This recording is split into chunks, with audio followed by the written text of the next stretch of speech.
नमस्ते, म Pushkar Jha, president of साझा सपना।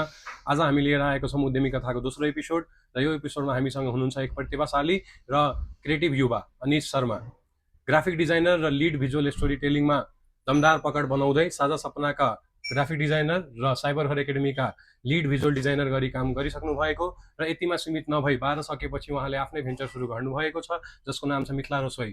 एउटा 12 क्लास पास गरेको एउटा बाबुले कसरी आफ्नो भेन्चर सुरु गर्न गयो र एउटा डिजाइनर ब्याकग्राउन्डबाट कसरी चाहिँ फुड व्यवसायतर्फ लाग्यो र उहाँको यात्रा चाहिँ कसरी अहिले गइरहेछ भन्ने कुरा आज हामी यस एपिसोडमा सुन्न गइरहेको छौँ। स्वागत छ अनिशजी तपाईँलाई हाम्रो यस एपिसोडमा।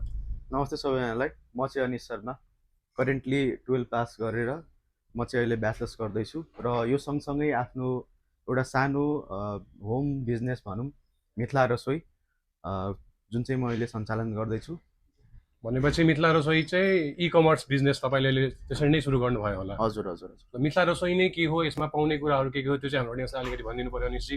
सो मिथिला रसोई चाहिँ मिथिला कल्चरको फुड्स रिलेटेड हो, स्न्याक्स रिलेटेड, जुन चाहिँ हाम्रो छठमा स्पेसली प्रसाद भनेर चिनिन्छ। ठेकुवा, खजुरिया, पुरुखिया र यता आदि चिजहरू यो हाम्रो मिथिला रसोईको माध्यमबाट देशभरि र अहिलेसम्मको पुरै वर्ल्डभरि नै हामीले डेलिभर गरिरहेको छौँ।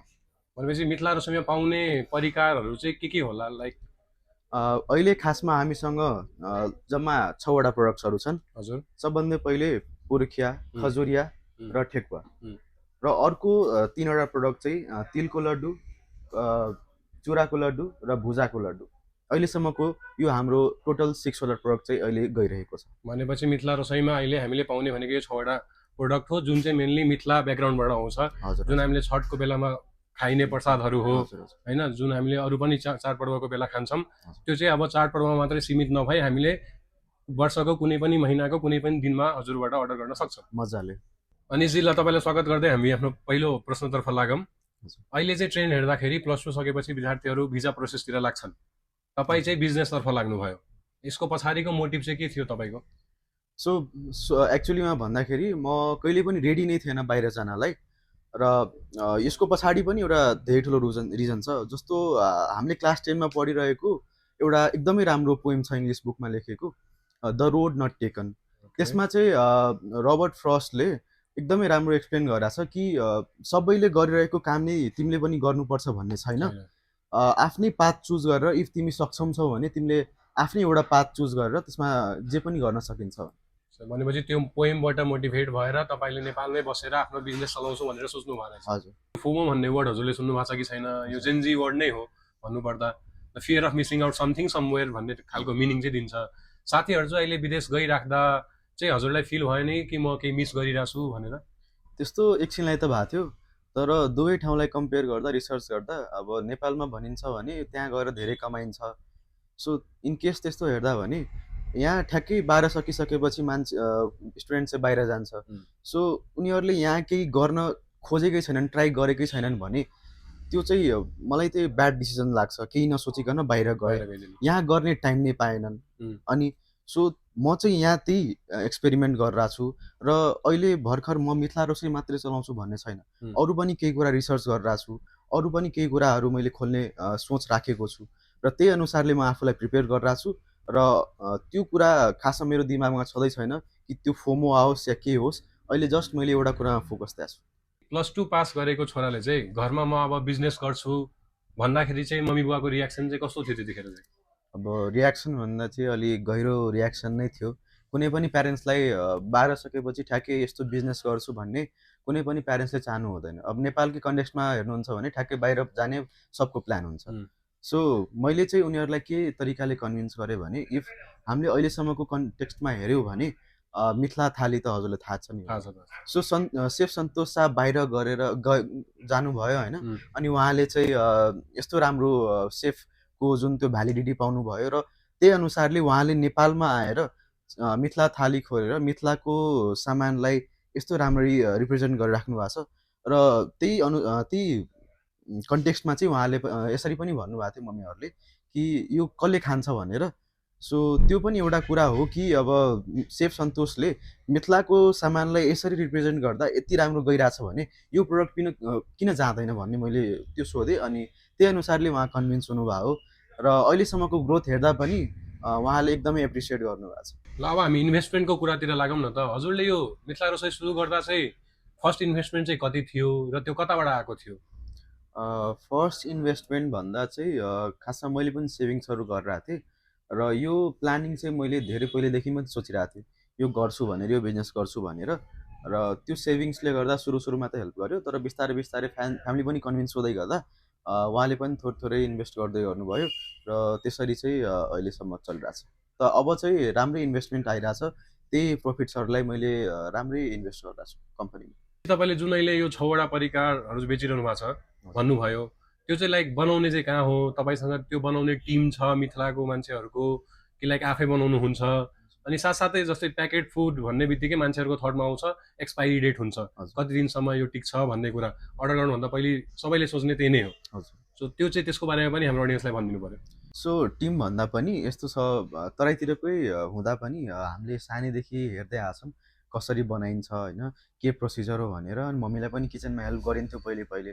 अनि म चाहिँ यता बिजनेस साइड हेर्छु, जहाँ कि मम्मीले हरेक कुकिङ जति पनि हुन्छ कहिलेकाहीँ मैले पनि आफैले बनाउने गर्छु र बिस्तारै बिस्तारै मैले पनि सिक्दै नै गएको त्यो प्रोसिजरहरू। लाइक पहिलो अर्डर आउँदा चाहिँ तपाईँलाई कस्तो फिल भयो? त्यो क्षणको बारेमा अलिकति तपाईँ डिस्क्राइब गरिदिँदा ठिक होला कि?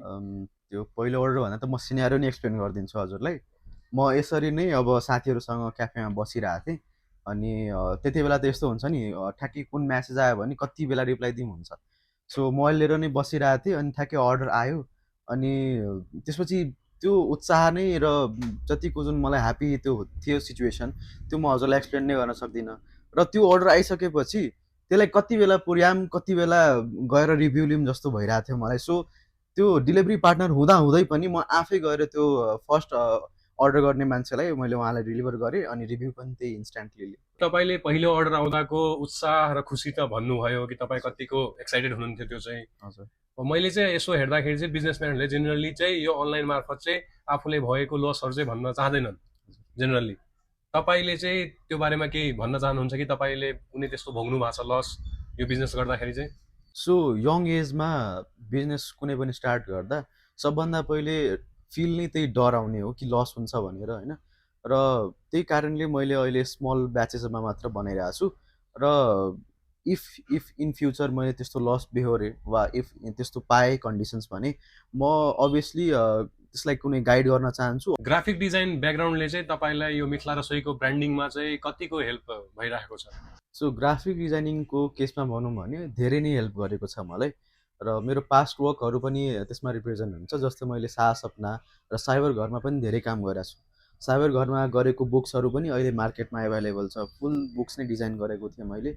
र सास सपनामा पनि मैले धेरै जति पोस्टहरू डिजाइन गरिरहेको हुन्छु। सो मिथिला रसोईमा पनि जति पनि अहिले तपाईँको प्याकेजिङ पोस्टहरू हेरिराख्नु भएको छ, प्याकेजिङ डिजाइनहरू हेरिराख्नु भएको छ, इभन द लोगो सबै मैले आफैले गर्दै आएको हो।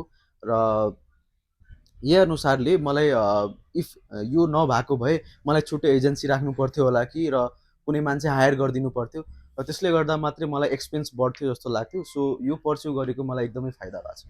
अनि चाहिँ तपाईँले अघि भर्खरै भन्नुभयो कि तपाईँले भर्खरै ब्याचलर जोइन गर्नुभयो। हजुर। पढाइ सँगसँगै चाहिँ बिजनेसलाई तपाईँले कसरी ब्यालेन्स गरेर गइरहनु भएको छ अहिलेसम्म चाहिँ?